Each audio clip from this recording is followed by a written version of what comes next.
first of all, I've always been a big fan of the skill set and how good he is when he plays. And Yeah. I wonder if you're looking at this from a Clippers standpoint, if you're looking at this like, man, we should be getting this every night, or we could be getting it every night. It was the one quarter he had was he went all urban coalition. You know, he went all just it was crazy what he was able to do, and but he wasn't alone. I mean, there were guys making plays all over the place, and Wemby is just dynamic. I heard something, Doc, last night that really struck me. I heard the first quarter on NBA radio before I got home and watched the rest of it. And PJ Carlesimo was doing the game.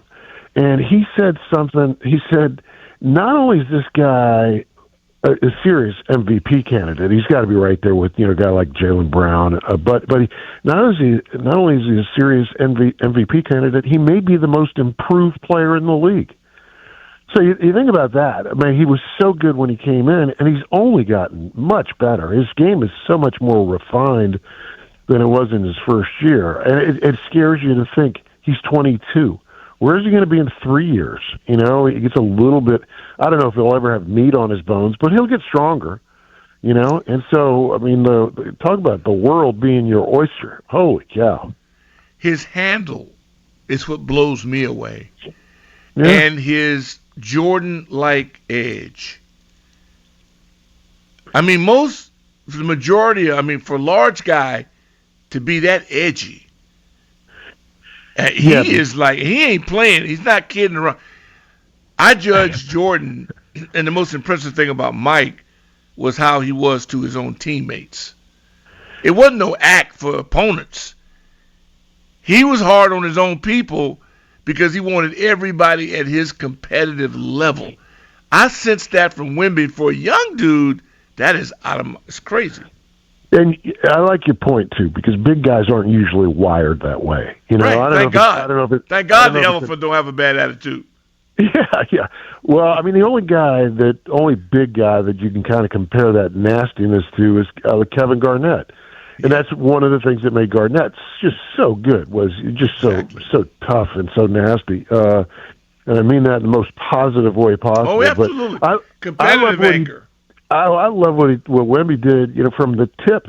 The jump ball is thrown up, and he runs right down underneath the basket and says, "Give me the ball," and threw it down. I mean, it was, talk about setting the tone. And Ant-Man last night after the game said that Wemby set the tone for the whole evening, and I think he was spot on with that. Yeah, Ant has that edge to a lot of these young guys. As much as we joke on them, they do put work in, and it matters to them. And Anthony Edwards, to me, has that deal. It's hard to kind of explain it. It's just that he's not doing this to get commercials and to get endorsements. He's trying to win the game. Doc, that speaks to something too. We're always talking about, as it applies to the Commanders or whoever, about who you want to draft and the evaluative part of sports, right? Think about this, man. That guy, Anthony Edwards, when he came out, there was actual discussion about the fact that, is he the number one pick or is James Wiseman the number one pick? I don't even know if Wiseman is in the NBA. Right. But I don't either. You almost have to ask, like the core question has to be, how much do you love the game? How much do you feel like playing? And teams miss all the time. As good as the Warriors have been, they missed on Wiseman, Kuminga, guys like that. Do they love to play? And that's one of those things when you watch Ant-Man, he gets it, and he loves to play. He loves the ball. Every game he brings it, not a night off, and you got to love that in the young guys when you see it. And whenever we talk like this, when we have these conversations, Kobe Bryant, first guy comes to my mind, again, who is on that trail. He's kind of like that, one of the founding fathers, if you will, of a super talented person that worked like he was trying to make the team.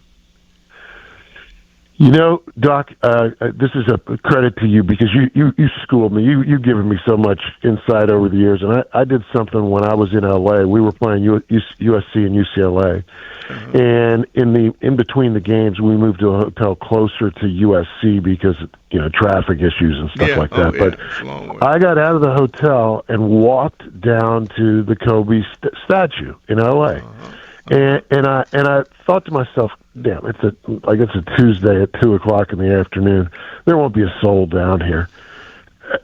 We're like 100 people down there, and this Yeah. is like in the middle of, like I said, a weekday, nothing going Yeah. on, and I get it if there's a game there and people gather and take pictures out there.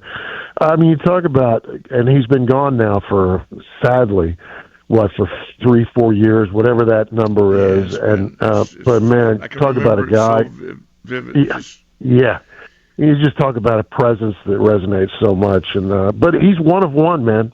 There just aren't that many guys that it's a once in a generation kind of thing. It was Mike. It And was you've coached them. You've coached. I mean, you've seen people, and I'm sure that there's a one or two guys that you didn't get it out of them, and it wasn't because you didn't try. They didn't let you in. They didn't let you in. Well, ultimately, when you coach, it's about pressing buttons, and sometimes you can't find one, and sometimes you press the wrong ones, and there's some missteps along the way, but there are other guys who are on autopilot and just do it, comes naturally to them in any sport, and you sure know it when you see it, and they're just different guys. They're just wired completely differently. You've seen it because you've been on both sides, winning, losing, participant, coach, evaluator. Buzz, pulling your team that you know is better than its record, stabilizing it through those waters. What is the key to that?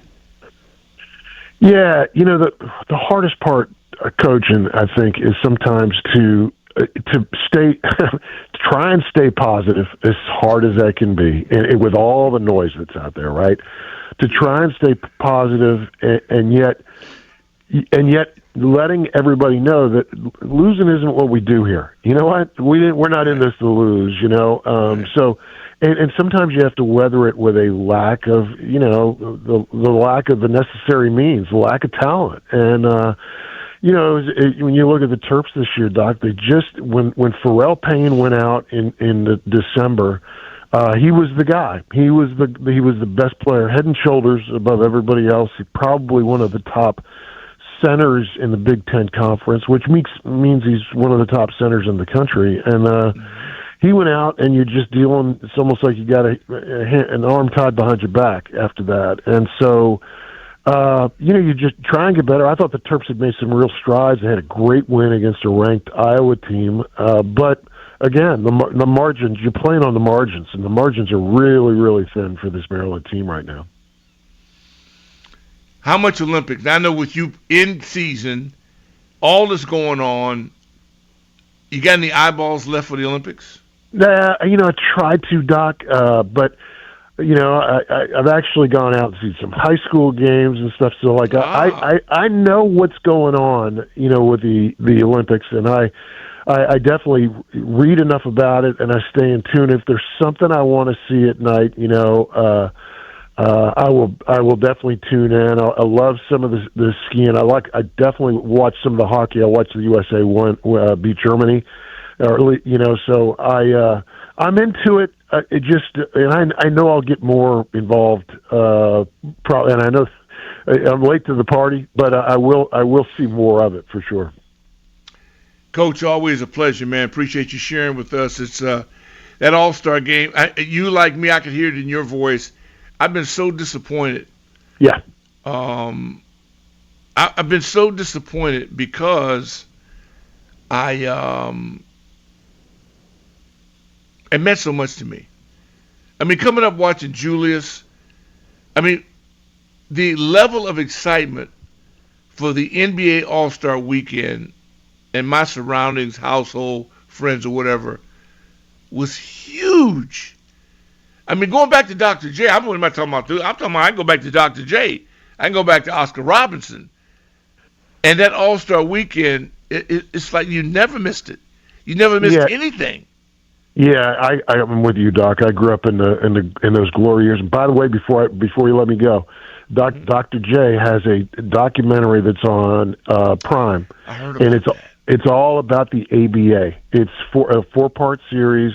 He's the executive producer. Of course, he was the guy, the star, and one of the guys who forced the merger back in the day because he was such a star. And but it's on Prime, and he put it together. And I've only seen the first part, but it's phenomenal. Great footage. Black and white? Can I say black and white without laughing? I mean, it's No. It's mostly color, including that red, white, and blue ball that was such. But you heard about him. See, imagine I'm on the West Coast, Yeah, and well, we're hearing about a guy from the Rucker League. I'm hearing about him from playing blacktop. He played here for the Virginia Squires, which was one of the ABA franchises, and he was telling. I heard him tell a story on the radio the other day. He said, "You know what? I had to get out." I said, "I love playing in Virginia, but I had 2 checks bounce, 2 paychecks bounce." And so, at any rate, yeah, they're great stories that go along with that old league, Yeah, man. as you were an old shooter, Dame Lillard comes back, hasn't played yet, goes through rehab, he wins the 3-point shooting. That's not a smirk on anybody, anything. It's just his greatness. I think he's a dog, and the DAWG dog. He is a competitor, and he said he came back because he wanted to get that juice. He wanted to feel the juice again, I think is what he said, and I'm good with that, Doc. If I know he's not technically playing right now, but I'm happy to have him back. Yeah, and the slam dunk. I mean, I miss the Hoya in it. I don't know why he didn't participate this year, but I'll say this: I still enjoyed it, and I was lucky enough to have been on the West Coast when one of the most incredible, they're all incredible dunks, but Vince Carter, when he hung his elbow on the rim, being there, seeing that live, it's hard to, if you don't see this kind of stuff every day, it's mind-boggling. But I thought everybody competed. I thought it was good. I think they saved it. It went from an embarrassment to something I can look forward to now. Yeah, I agree, and it's nice that it was a combination of some of the old guys saving it, some of the new guys, some of the young guys saving it too. So I love it. It was a good weekend for the NBA. Yeah, them young legs, man, them team stars. Yeah. Man, that youth, it shows you. And you know, I think you were looking at it like I was looking at it going, you know what? Coach Thompson used to always say, Father Time is undefeated. Yeah. And them young whippersnappers, man, them old men, they just wore them down. Coach, I appreciate you, man. All right, Doc. Good talking to you. Get a wizard our best. All right, good deal. Right. Chris Knoche, as Coach would say, simply one of the best. And that is courtesy of the Rude Guest Hotline. Rude, the most reliable heating and air conditioning products in the DMV. We thank you. We'll be back.